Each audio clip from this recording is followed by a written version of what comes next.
So I've said this before, and I'm going to keep saying it because I know that there are three things that the government hopes that you will never figure out: the patterns, the power, and the cracks. Because if you ever connect the dots, if you ever stop seeing every crisis as isolated and start recognizing the system underneath it all, it's not just awareness, it's a threat to their control.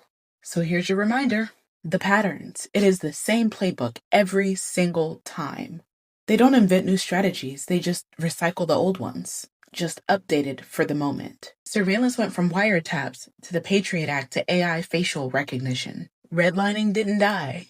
It became zip code-based school funding, an algorithmic lending bias. The war on drugs turned into mandatory minimums and stop and frisk policies. And now, they're rolling it all back under crime waves and border threats. They rename oppression faster than they can ever reform it.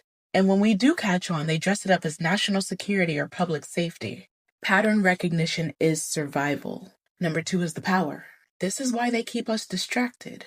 You're not powerless, you're just deliberately overwhelmed. They flood you with headlines, crisis fatigue, and fake choices. Because if people ever stopped arguing and started actually organizing, all this shit would collapse.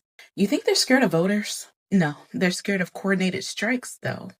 You think they care about tweets? Try mass disruption. Every time we've made real progress, labor rights, civil rights, voting rights, it only came after the system was made uncomfortable. That's why they pay influencers to sell apathy.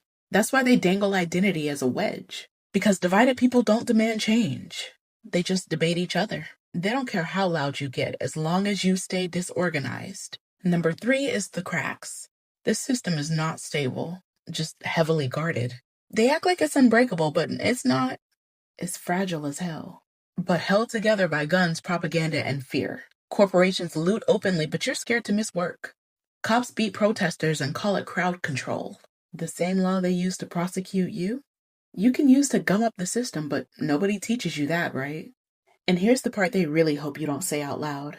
When people start acting like they've got nothing to lose, the system listens fast. Nobody's glorifying violence, let me be clear. But let's stop pretending that peaceful protest is the only language that this system understands. Fear doesn't move them. Consequences do. They don't fear you knowing the truth. They fear you acting on it. They fear you connecting the patterns. They fear you linking arms instead of debating. They fear you realizing that this system has holes, but only if you know where to look. So this is your reminder: you're not crazy. You're not paranoid. You're paying attention. And once enough of us stop waiting for permission to fight back, that's when the balance will be forced to shift.